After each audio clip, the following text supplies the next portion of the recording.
built a lot more, but we had a thing called, a change in the administration, which is so horrible what happened because of Russia would have never happened with Ukraine. Mm-hmm. October 7th would have never happened. Inflation would have never happened. Afghanistan, we would have gotten out sooner, actually, than him, but Afghanistan would have never happened as we know it. All of these things would have never. Think of the difference in this country. No inflation. We would have been so rich because we would we would have had 4 to 5 times the production that they have right now. They lost the production and then they got it back because the whole thing was cratering because oil went up to $7, $8 a gallon. So Tim Cook called, and then about a year later he called again on something else. He said, "Could I see you?" Now most companies send in lobbyists that get paid millions and millions of dollars to talk for them. And they probably say, "We know Trump, we can talk," but they don't, for the most part, they don't. And Tim Cook called me up directly, and he did it himself, didn't have to pay 10 cents, and I gave him 100% of what he wanted because he was right. I mean, you can't compete with Samsung, and one's paying a tax. But I said, you got to gradually move your company here. But then 3 hours ago, he called me. He said, "I'd like to talk to you about something." What? He said, the European Union has just fined us $15 billion. I said, "That's a lot." I know the feeling because I get fined too in fake cases. But I don't know if his case is fake yet, but it's a lot. Then on top of that, they got fined by the European Union another $2 billion. So he's a $17 to $18 billion fine. I even said about Apple, "Can you pay that? I mean, do you have that guy?" That's a lot of money. And he said something that was interesting. He said they're using that to run their enterprise, meaning Europe is their enterprise. And I said, "That's a lot." I said, "But Tim, I got to get elected first. But I'm not going to let them take advantage of our companies. That won't, be happening." Yesterday I talked about something that's very important. I don't know if it got, China was building massive plants in Mexico. Huffyson. And massive I let them, plant. massive, the biggest Right. plants in the world. And my friend was actually building it. It's the one right there. Oh, that's it. It's massive. Guess what? They're not building it anymore. You know that, right? Right, I heard. But do you know why? why? Because of me. And if they built that, there would be no more Detroit. Mm-hmm. Now, Detroit's been decimated over the years, but there would be no more Detroit. So they're building massive plants in Mexico. China's building them, and they're going to make cars, sell them across the border, and destroy every automobile manufacturer, even in South Carolina and other places, Tennessee. They're going to destroy. You wouldn't have one automaking company. And what did I do? I said 2 months ago, if they do that, I will put a 100 or 200 or 2,000% tariff on these cars, and they will never enter America. And that was it. And I said that 4 or 5 times during 4 or 5 speeches. And I met the man that's building the plants 2 days ago when I was in Detroit at the Economic Club of Detroit, making a speech, talking about how we're going to bring our car industry back, which is easy to do. All you have to do is the proper incentives. And I mean, keeping Elon would have been easy to do, frankly, but nobody ever went to see. I want to push back on this. I'm curious to know what you say with this. So we thought about you. Everybody said, "Pat, let's make sure we get one autograph hat of Future Looks Bright with the president's signature on it and allow people to compete for it." So here's what we're doing. Anybody that places an order of Future Looks Bright, $100, the first 100 of you, one of you will be the lucky winner of this signed hat by Donald J. Trump. So go to vtmerch.com, minimum order $100. One of you will send this hat to you. So going back to this. So when I think about, by the way, Tim Cook, Steve Jobs dies, Apple's worth $100 billion, today's worth $3 trillion, he 30x. So kind of credibility on what he did. He's a very good operator. I just don't think Steve Jobs would have been as good as. It's an interesting point you're making. It's a good point to debate. But I want to go to the China, Mexico. So for the first time in a long time, actual labor is cheaper in Mexico than it is in China. Mexico is now $3.90 an hour all in. China's $4.50, right? And when I think about this phone that Tim Cook, Steve Jobs, they built, this phone, if I buy it made in China, costs $1,100, okay? If I buy it, they try to do a quarter in India, backfired. They don't have the infrastructure yet, so he kind of wanted to find out what to do next. If I buy this in U.S. and it's made in U.S., it's $2,400, right? So there's a part of it with Nixon where I think Nixon got it right. And years ago, you and Nixon had a relationship. He even said, whenever you run, you're going to be a president. He said this many, many years ago. He did say it. Nixon His wife was said for... it. His wife said it. When Pat, you're right, saying... She said, right. I watched somebody on the Phil Donahue show. She said, I watched a man on television, a young man on television. I have the letter. It's the most beautiful letter. He said, my wife just told me you'll be president, because I knew him a little bit. And I said, that's interesting. I'll have to think about that. But it was very nice, actually. But no, she said it. But go ahead, please. So that's when you think about the first time we sold a Toyota in the States was 58. In 72, under Nixon, Toyota sold 1 million cars here. And that kind of forced American to be like, hey, we got to find a way to lower the price point. So we need a little bit of competition when it comes down to the tariff side, right? We do too much, price may go up. Because if we do make this in America and cash flow income is not going up, middle Americans may be like, I can't afford to do this. Yes, we'd love to have it made in America, but a regular person making $55,000, you can afford this. So how do you balance and manage tariffs so the average person is not affected by it? Please. But before I do that, so let me just say, already tariffs, because to me, I think it's the most beautiful word in the dictionary. More beautiful than love, more beautiful than any word I know, tariff. It will make our country extremely wealthy again, because right now we're poor, we're broke. It'll make our country wealthy again. And it's the most powerful word there is. Okay, so just by the mere mention of the fact that I am going to put 100 to 200% tariffs on every car coming out of that factory that you just put, that car plant that's being built, actually started and stopped. The fact that I mentioned it, I said to the man the other day, because I told him, this started, I want to see a great car plant. He's the best in the world at building them, the biggest. And he said, I'll have to take you to Mexico. I said, you got to be kidding. I want to see in the United States. He said, we don't build them in the United States. We build them in Mexico and China and all over, but not. That's because we're stupid, okay? And yet we sell them. All that product would be sold in the United States. So I said, are you building it now? Yes, we're just starting. This was a year ago, let's say. And it's the biggest in the world. I think he said 2 of them, actually, but the biggest in the world. Anyway, I hadn't seen him. He's a great guy. All he does is plants. If you said build an apartment, he wouldn't know how to build it. I mean, all he does, tremendous new big plants. I saw him the other day when I made a speech at the Detroit really economic summit. It was great, on cars. And I see him in the audience, and I see him afterwards, and I say, could I ask you, how is the big plants coming? Oh, they stopped construction. I said, really? They did? Why? Tell me why. Because they think you're going to be elected, and if you get elected, you're going to put 100% tariff or 200. You even said 200. They said if Trump gets elected, we're not going to spend billions of dollars building plants in Mexico. I saved Detroit, what's left of it. Don't forget, Detroit can make a great renaissance with me. With her, she doesn't even know what you and I are talking about stuff right now. She would have no idea what we're talking about. You get it really good. You get it better than almost anybody. Even when I spoke at Bloomberg the other day, he wasn't a tariff guy. I said, well, you got to be a tariff guy because if tariff don't work, you need to use our country's broke. 100% you need to use it. But just think of it. The fact that I said I'm going to put tariffs on all of those cars that are coming out of that plant, that's a big plant. That's maybe one of the biggest in the world, right? Now, those cars were going to come all into the United States.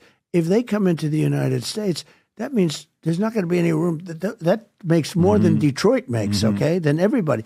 So that would mean that our car industry is wiped out. I hope that the union workers, the auto workers, understand that I saved their jobs. Because in a year and a half, when that thing opened, you wouldn't have one car being made in the Midwest or anyplace else in this country. So because of Donald Trump, and he said that, he said, because of you, construction is totally stopped. They're absolutely, they gave up in the job. Now, if I didn't get elected, they'll be building that sucker. They're going to build it. They will. You watch. The only thing for me is that won't happen. The only thing for me is that I would be curious to know how the administration is going to take it. You have to impose tariffs on a country that's bullying. For example, I love what you did with Iran when you put the sanctions. I'm in Monaco, June 26th of 2019. It's my 10-year anniversary. We're there with my wife. were laying by Carlton Hotel, I think it's in Kansas, and having the, award-winning lobster roll, whatever they claim there. And I meet this guy, Middle Eastern guy. He comes in, he says, "Hey, Patrick, how are you?" We start talking. I said, "What do you do?" He says, "Well, I'm a pretty powerful guy." I said, "Really?" "Yeah." He says, "Here, Google me." So I go on, I'm like, "Oh, interesting." I said, "I'm curious. So you manage what?" He says, 21 countries in the Middle East. I'm the one that says who gets to do business banking with Iran and none. I said, "What did Trump's sanctions on Iran do?" He says, "Let's go in the middle of the ocean and talk. And you have to set your phone aside." I'll never forget this. So we go in the middle of the ocean, standing out there having a conversation. And wives are talking. We're over there. He says, "Everybody, if you can pull up, that's the one. Is that what it is? Here's the economic growth in Iran. If you look at that, 15, 16 nuclear deal implemented, sanctions lifted. Then it's 18, 19. They're being decimated. I mean, these guys are getting destroyed. They wanted to make a deal. They wanted to make a deal. Then they had to come make a deal. in, and then Biden comes in. Obviously, things change right afterwards. So for this time around with Iran, with everything that's going on with sanctions, there is a method to the madness. Remember back in the days, you put that thing on. Can you send me that chart? Look at that. This? They wanted to make a deal. I'm not looking to hurt Iran. They wanted to make a deal. Because I told China, if you buy 1 barrel of oil, you're not ever doing business in the United States again. They said, we'll pass to Iran. They passed. Nobody was buying from Are you Iran. going to bring this back, the strategy back with Iran? Different strategies. It all depends. Very fertile mind, different strategies. But they're very close to having a nuclear weapon.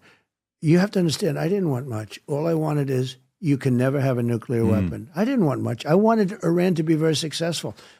I just don't want them to have a nuclear weapon. Right. Because that's the real threat. The real threat isn't global warming. The real threat is nuclear warming. Okay? That's the real warming. Because, I'm the one that rebuilt our military. I rebuilt the whole military. And part of what I rebuilt is the nuclear. And I hated to do it, but we had to because China has it, Russia has it, et cetera. But I know more about nuclear than anybody because... and I can just only tell you this. The power is obliteration, okay? It's not, I always say it's not 2 army tanks running around What's each going to other. happen to Iran with you by the end of your administration? I'm not asking I would like to see Iran be very successful. The only thing is they can't have a nuclear weapon. Are you okay with the same administration and way of governing stays, or would you like to see it go back to the 70s when Shah's was running it and Iran was one of the top 3 countries in tourism?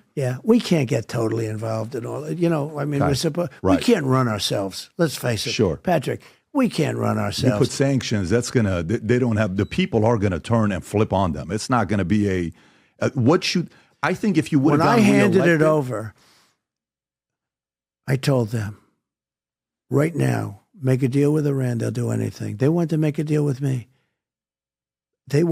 Had that election not been rigged and stolen, I will tell you right now, we would have no problems anywhere in the world.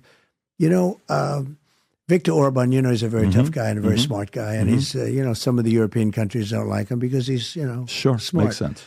And they do things that aren't so smart. But he said, they said, what's happening? The whole world is blowing up now. The Middle East, and Russia, Ukraine. I mean, now all of a sudden, it's getting really bad over there. I'll tell you, the Russia, Ukraine, getting really bad. You could have World War III, and we have 2 people, her and him, and she's not as smart as Biden. Biden, believe it or not, and this is a very small group of people fit into this category, he's smarter than she is, okay? You have a problem. And even the 3 or 4 months left, that's a lot of months. That's a lot of time left. You could have World War III before I would take office, even if I were. So let me ask you this. This country the world is in grave danger. But you know what Viktor Orban said? He said, if Trump comes back in, everything's solved. He said when he ran it, we had no wars, we had no problems. Now, he used the term they were afraid of Trump. I don't want to use that term because it's like, but they were. They were afraid of me. They didn't know what the hell I was going to do. And that included Russia. Don't forget, they always said, I'm so close to Putin. I had a good relationship with Putin. I had a good relationship with President Xi. But what did I do to Putin? I ended the pipeline going to Germany and all over Europe. The biggest job they've ever had is the pipeline going all over Europe. I terminated it. Think of it. Do you think that's a good relationship? No. Putin said, I'd hate to see you if you were angry at us. You understand? But what did I do? First, earlier, and then you go, well, Trump was in the pocket of Russia. Trump was in the pocket. I ended the biggest job they've ever done, a job that made more money. Biden comes in, and what does he do? He approves it. He lets it go forward. It was dead. It was never going to happen. And what else did he do? He took the Keystone pipeline, which was our pipeline, which should have been approved, and he terminated it just before construction was started. They've lost credibility at this point. But with Iran, so here's one thing. The reason why I'm asking this, I lived in Iran almost 11 years, and I was, Are you Iranian? I was born Armenian, mother side, Assyrian, father side. You gave a shout out to Assyrians the other day in Arizona. It was great seeing Assyrians for Trump. But I'm asking You know why they were there? They were so nice. I met they said, the Assyrians, they said, could you give us a shout out? I said, who are you? I didn't know. They said, we're Assyrians. I said, what does that mean? But they were really nice people. And I said, I think I mispronounced it a little, but I said You did. You got to write this down. But going back to Iran. So last topic on this, I just want to clear this up. So Qasem Soleimani, you take him out. That's their hero. That's their general pattern. When you take him out, they want to seek vengeance. So now, hey, they're targeting you. They're coming after you. Assassination attempts, all this stuff. They create these videos that they're going to come. We haven't forgotten that you took our hero out. Great. So Reagan, when Reagan got elected, remember they released, was it 59 prisoners, who had been held hostage for 444 days, if I'm getting the numbers right. Can you see 59, 444 days? What's the number? 52 Americans, 444 days. Boom. The minute inauguration, they released them, Khomeini, right? And it's like, oh, this guy's going to do something about it. This is my question for you. Say you win November 5th. Say it's a landslide. Say it's done, okay? From November 5th to your going back to putting your hand in inauguration on the stage. During that time, that season, what do you think is going to happen during that season? Is during that season Russia, Ukraine going to be done? During that season, you think it's going to be that quickly? Or do you think it's going to be after? I think the world's going to behave, and I think I will settle Russia, Ukraine while I'm president-elect. While you're president-elect? While I'm president-elect. Wow. You need that credibility. Sure. While I'm president-elect, I will settle it. I met with Zelensky the other day. I have good relationship with Putin and with Zelensky. He didn't look too happy standing next to you, though. Well, look, this is a war that should have never happened. You have millions of people that are dead, much more than you're reading about. When you see these, I was amazed at how big. I'm in the real estate business, to put it mildly. Sure. So I know buildings. Those buildings were massive. They were long rather than tall. They were 12 to 15 stories, but they went like for blocks. They were massive buildings. Rockets were hitting the buildings. They were collapsing. A lot of people were killed. You hear 2 people were injured. No. Many people were killed. That war is much more deadly than they're telling you. It has to be settled. But here's the problem. It should have never happened. If I were president, that war would have never happened. Putin would have never done it. The war would have never happened. You're saying, without even a settlement. But you're saying after November 5th, as a president-elect, you're saying things are going to get done during that time? I'd like to be able How to about Iran and Israel? What about that one? Well, that depends. A lot's happening right now. I know we're going to have is. to see what Right. happens. Okay. That one is a very interesting one. And it's become more interesting because Israel didn't listen to Biden and her and did what they wanted to do. And they put themselves in a pretty strong position. I mean, let's face it. Who would have thought this was going to happen? Everybody was very afraid of Iran. They're less afraid of Iran now. What they did to Hezbollah and Hamas, if you take a look at Nasrallah, they took everybody out. I mean, the pagers there. No, the whole thing with the pagers. Right. It was from the pagers because those were your leaders. I mean, those were the leaders. It was That's like 2,000 straight to the top. 3,000 And the guy that replaced him, they took him out as well. I mean, that was that because nobody wants that job. And I was like, hey, would you like this job? I'll pass. I don't want the job. Right. So it's a different, it's a different story. But only because Bibi did not listen to Biden. Biden wanted everything to just sort of foment. They wouldn't listen to him. Do you think Bibi will listen to you? Which tells you, do I what? Do you think Bibi will listen to you? Yeah. Oh, he'll listen to me 100%. 100%. 100%. Don't forget, I got them more than, and not because this isn't the reason, but I got them Golan Heights. Mm-hmm. They've been trying to get it for as long as they were around. I got them Golan Heights. Planes would fly in every year to try and figure it out. I got them Golan Heights. But more importantly than that, I ended the Iran nuclear deal, which was Bibi fought like hell to have it. Remember that? Mm-hmm. Fought like hell. Mm-hmm. Came in to see Obama, fought. And I also got him, very important, I helped them with their military, everything else, but I got him Jerusalem, capital. I got him Jerusalem. Not only did I get it for him, I built the embassy. I didn't just say that, I got it built.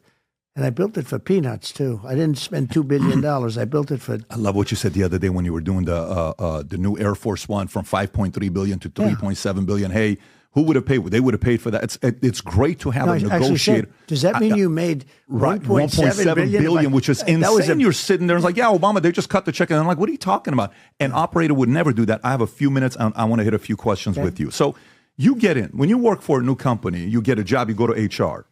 And then when you work for the company, that's a big company. Let's just say they got 100,000 employees. Let's say you're working for an IBM. Let's say you're working for Boeing. Hundreds of thousands of employees. You're going to kind of find out who the manipulators are. You're going to find out who the power players are. You're going to find out who the E.F. Hutton is. You're going to find out who the guy that get the job done, the guy that even though you replace him, he left, people are still talking to the guy because maybe they want you to fail, so they're still, all this stuff that happens, right? 100%. When you went in, day one, you're a president. How did you decipher between knowing who were really the power players, who were the manipulators, who were the ones that would threaten you behind closed doors? How did you go through that process when you first got in? So my problem was I was in Washington. They say, the fake news said this, but let's assume it's true for a change. 17 times. I was there 17 times. I never stayed over. So I was not a Washington person. I didn't know people in Washington. When you became president? When I became president. Right. In other words, I ran for president. I was only in Washington 17 times. And most of it was I was building a hotel, a beautiful hotel that I sold. It's now the Waldorf Astoria. And I did a great job, sold it, made some money. And it was great. But that was most of the time. I was only there, think of it. Beautiful. I was only there, that's it, right? That's a beautiful job in a great location. Maybe I shouldn't have sold it. You are funny. No, I'm looking at it. I'm saying, that is a beautiful property. No, I did a great job with it. My whole family did. Ivanka and Don and everybody and Eric. Eric did a fantastic job. But anyway, I built that. But 17 days? I didn't know that. 17 days total. Never stayed over. Okay, but that's what they say. But it's about right. In other words, I wasn't a Washington person. So all of a sudden, I'm president. I land on Air Force One. You never saw so many motorcycles and cars and everything. Mm-hmm. Military marching. Everybody's marching. I said to my wife, and we're going down Pennsylvania Avenue, and we're in the back of the Beast, the world's longest army tank, right? And we're in the back of the Beast. And I look to the left, and there's the building. And we're going the opposite direction of the roads. The roads are closed. On that day, you could have gone if you're any way you want. So we're going, and I say, look, there's the hotel, and there's the White House. A couple of blocks further is the White House. I say, did you ever see anything so incredible? This is surreal. I have the brand new hotel, and I have the White House, and I'm president. But here's the bad part. I didn't know anybody in Washington other than some politicians. And I knew them because I was a contributor, not because I was a politician. Because I had only done this a few months, I ran. And but you're in the business of reading bullshit. You're in the business of reading like manipulators. Yeah, but there's a lot of people. So what happens is I had to rely on people for advice. And largely I got it right. Don't forget, you only hear about like stupid people like a Bolton. Or I don't want to mention even Barr because he endorsed me the other day. You saw that. Endorsed me strongly. I was impressed by that. But I put people in there who I made mistakes. But I got it mostly right. Great trade people. I had great trade. That's not the question I'm asking, if I may. Here's what I'm asking. I'm not even asking about, hey, why would you hire these guys, the swamp? No. And that question's already been addressed. I'm not interested in that question. The question I'm asking is, you're in a new space. who were really the powerful people? Was it the director of CIA? Was it FBI? Was it the big pharma? Was it military-industrial complex guys that are General Dynamics? Who were the people that are like, oh, I got you. You have, I never thought you had power. Who actually has the power? The most powerful person by far, the president.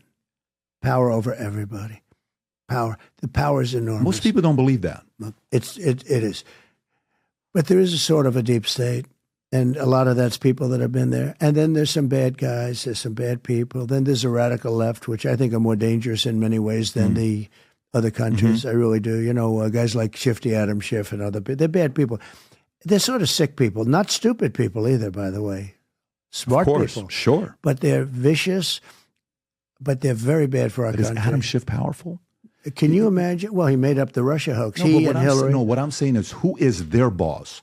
Who calls them and say, you better or else? I think it's an amorphous group. It's a group. It's not one person. It's an amorphous group of lunatics. And when they come together, they're pretty bad. But let me just say this. The president has the absolute, if the president, now Biden doesn't know he's alive, so I don't think I really believe they used him as a vessel, like a vessel in the night. And I really believe that. She's a little bit more dangerous because she's basically a Marxist, like her father. Her father's a Marxist. You know what I don't understand? Why has the father not been interviewed? I mean, nobody talks about that. If that were a Republican situation, the father would be all over the place. Where's the father? I haven't seen one article where they're looking for the father. So the father is a Marxist professor of economics, which is an interesting thing. Marxist and economics don't go together. Right? You know what's the one thing? Everybody says, what's your favorite 4 years of Trump or 4 years of Obama? All these guys that you look at moments, right? My favorite moment of you being a president is this moment here. This is what I love the most. It was a first time where a president is running a vlog-style administration where, Rob, if you can play this clip, this is you're talking about building the wall, shutting down the government, and you put the camera on their face. I think you did this once also with Kissinger, which I don't know if that was a power play intentional or not. I thought it was. Play this clip, Rob. None of us have said. You want to know something? You've said it. Okay, you want to put that on my... You said it. I'll take it. Okay, good. You know what I'll say? Yes. If we don't get what we want, one way or the other, whether it's through you, through a military, through anything you want to call, I will shut down the government. Okay, absolutely. fair enough. And I am proud, and I'll tell you what, I am proud to shut down the government for border security, Chuck, because the people of this country don't want criminals and people that have lots of problems and drugs pouring into our country. So I will take the mantle. You can I will that, be Rob. the one. You know what did this to me? By the way, how right was I? And now... And I had the strongest border we ever had, and I used soldiers from Mexico and every other thing you got to for nothing, zero cost. I had the strongest border, but look at that guy. Look, they're all threats to our nation. He and his group, after I was gone, opened up the border, and our country has been poisoned, okay? Poisoned. We have killers, we have murderers, we have the drug lords, we have everything. We have terrorists at numbers. Do you know in 2019, a report was done that not one terrorist was allowed in. Now, I think it's probably wrong because it's, I want to take credit for it. It was my year. Have you seen the terrorist stat? Thousands. Rob, pull up the clip with not this one, the other one, Rob, because you like good charts. I think you're going to love this chart. So this is the chart. I don't know if you've seen this or not. So this is the terrorist attacks, deaths, and injuries based on different presidents being there. If you go to 2008 to 2016, that's the Barack Obama era. Look what he did. He produced more terrorist attacks during his era. 16, you get elected. Look what happens. Yep. Disappearance. I had nothing. So I had none. I understand. So, but the reason why I show this clip is if you're... I like these charts, I must have. Yeah. I like my chart the best. My yeah, that's the chart. I have a chart that I like better than any chart I've ever seen, better than any person I'm glad you were looking at the chart. I think a lot of people are happy you were looking at the chart. No, I love these charts that you have. No, I'm talking about the chart you looked at when you got shot. And well, you if were I looking didn't at have the that other chart, direction. I would not be here. Story. We would not be having this. Let's talk a little bit of family. Chat. Let's talk a little bit of family with the last few minutes that we have. So, Barron Trump. I spent some time with Barron. He invited me. I came to Mar-a-Lago, sat down. I watched your son I saw you. for an hour and a half, 2 hours, how he was. I think is he March 20th? His birthday's in March. I remember it's March. He had just turned 18. And I'm watching how he's talking to Kobe, all these other guys sitting at the table. And I'm like, very interesting. And I know your Melania, I think, called him Little Donald. I think, if I'm not mistaken, she gave that nickname to him. Well, he's not so little because he's a pretty tall guy. But you used the word. You said something when you were being interviewed like 5 years ago. You said, he's strong, he's vicious, he's tough. Like, you kind of are like, he's got that part about him. What can you tell us about Barron from your point of view? Well, he's very smart. He's a good student and all that. He goes to a great school and does really well. And he's a very nice guy. You see that. Mm-hmm. He's a very he doesn't mind being alone, but he's somebody that gets along with people. He loved having you that night. I saw you. I was at a different table. I said, "Look at Barron. He's really having a good time." But you're like a psychiatrist for a lot of people. I mean, this interview is now twice as long as it's supposed to be. And we talked about some really amazing things. We talked about Barron, of course. Mm-hmm. I got to say, he said, "Dad, you got to do me one favor. What? You have to say hello to Patrick for me." I mean, it's cute, you know. He's 18 years old, but he's like He's not an average 18-year-old, though. No, he's very smart. He's very. Is he good with the ladies in school? Well, I don't think. I'm not sure. Is he there yet? Or? I'm not sure he's there yet. No, I'm not sure he's there. He's. I don't think he's had a girlfriend yet. I don't think. Really? Yeah, I don't think so. Every once in a while, he's a good-looking guy. He's a good-looking guy. Yeah, he's got the swagger. He's a good troller. He's funny. He's witty. Last question for you. And I have good kids. I mean, my kids are good. Well, I mean, that's the one thing that your old best friend, Hillary Clinton, gave you credit of. If you remember that one time, which is what's the credit? You said she's not she doesn't give up. And she said, you've raised great kids. Last question for you. I'm curious to know what you say about this. So I'm in Northridge, California. It's probably 18 years ago. I'm at a restaurant called Claim Jumpers. And I'm meeting this pastor, Pastor Dudley Rutherford, great guy. And I'm like, hey, relationship with father and son. Okay, what would you say about a relationship with father and son? What tips could you give me? And he says, a son and a father go through 3 phases. Phase number 1, you idolize them. Okay. Phase 2, you demonize them. Phase 3, you humanize them. Okay? Very interesting. And I'm like, very interesting. Like that you go through that, or you go from, idolize. Oh my God, I want to be like my dad when I grow up. You know what? You don't ever believe in me. What can I do to make you proud? Like, man, I didn't know what he was going through, that kind of stuff. I should have never said this and that. I'm totally messed up, right? For you, there is one of the talks you're given, which, I understand, earlier mentor of mine told me, never show hurt, never show pain, always be in the offensive, killer instinct, attack, So it's like, I'm a competitor. I'm a fierce guy. I'm going to get into business and insurance. They didn't like me because I was building an agency, 60,000 insurance agents nationwide. We sold it. I got a fat check, 88% owner. I realized there's a part of you got to stay tough. But then there's some parts you're like, wait a minute, I can't be tough with everybody, right? You're in, I want to say, is this Glendale, Rob? I don't know where it's at. This is last year, September. If you can play this clip, Rob, this is the first time where I watched you. And I said, wow, okay, this is South Dakota. So this is Rapid City, South Dakota. You're speaking, and all of a sudden you have this moment. If you can play this clip, I want to get a reaction to this. Go for it, Rob. And help build America into the greatest nation in the history of the world.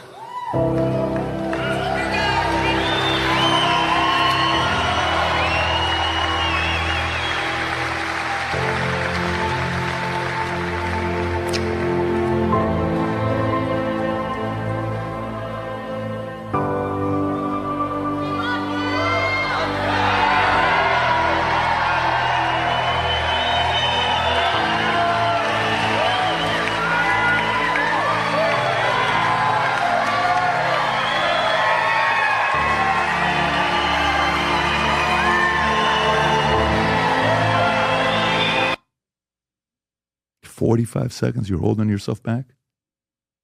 Well, let me explain. So I think I'm the only politician that ever spoke to music before. And I do that sometimes at the end of some of the rallies. I was a big rally. We had a lot of people. We have a lot of people at all the rallies. Had 100,000 people in Butler, more than 100 the other day, a couple of weeks ago. And we had in California just this last week, we had 107,000 people. So we get big crowds. And sometimes I do my final remarks with music. Now, I always get, I don't know if emotional or angry. I'm more angry than emotional because I don't, and I'm not sure I want to admit emotional, but no.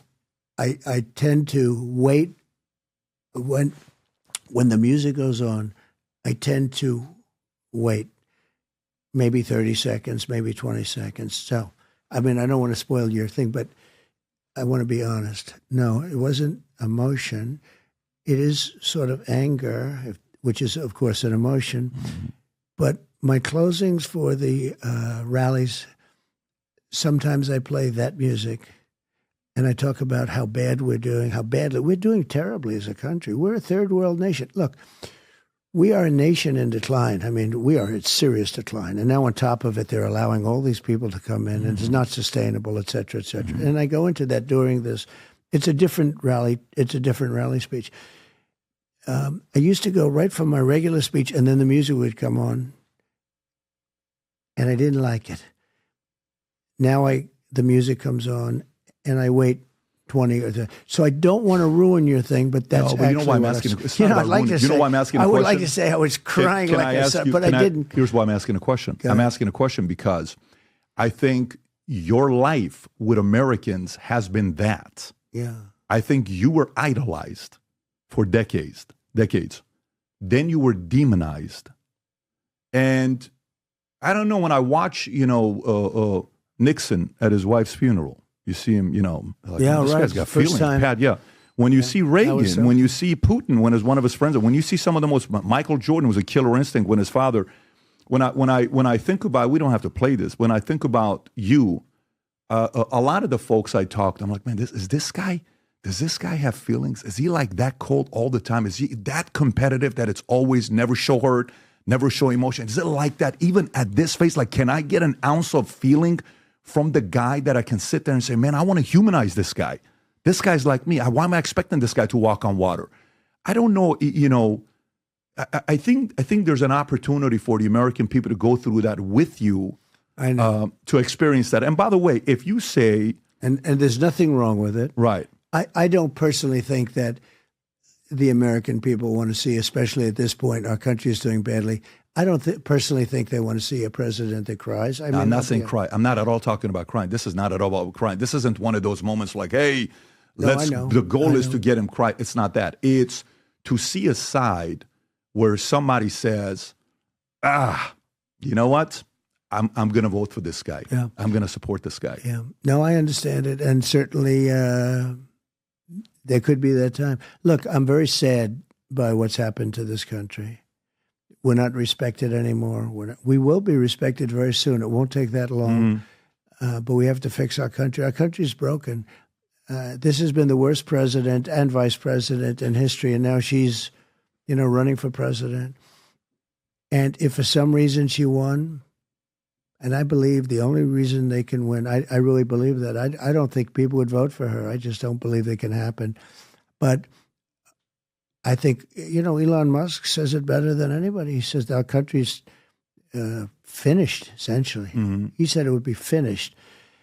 Very smart guy. A lot of people say that. A lot of people say this will be our last election. You've heard that too. I listen, for it's so bad what they're doing to our country on the borders. It's so bad what they're doing with the money, the billions and billions of dollars. I think Zelensky is one of the greatest salesmen I've ever seen. Every time he comes in, we give him $100 billion. Who else got that kind of money in history? There's never been. And that doesn't mean I don't want to help him, because I feel very badly for those people. But he should never have let that war start. That war's a loser.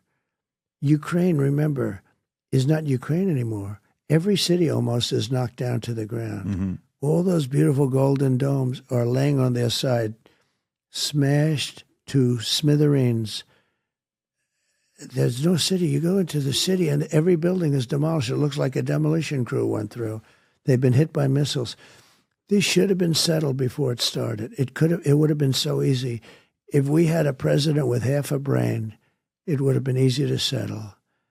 And I'm not, everyone will say, oh, this is terrible. He's blaming Biden. Well, I do largely blame Biden. If you watch his words were the exact opposite of what he should have been saying. Mm-hmm. He instigated that war, and he got Putin. There's no angel, and Putin's no angel. But everything Biden said was wrong. That should have never happened. I'm telling you, Patrick, that war, if I were president, even Democrats admit it. And you know what? It didn't happen for 4 years. And it was never going to happen. And yet, I will tell you, I spoke to Putin often about it. I said, don't ever do it. But Ukraine was the apple of his eye. And when he saw how incompetently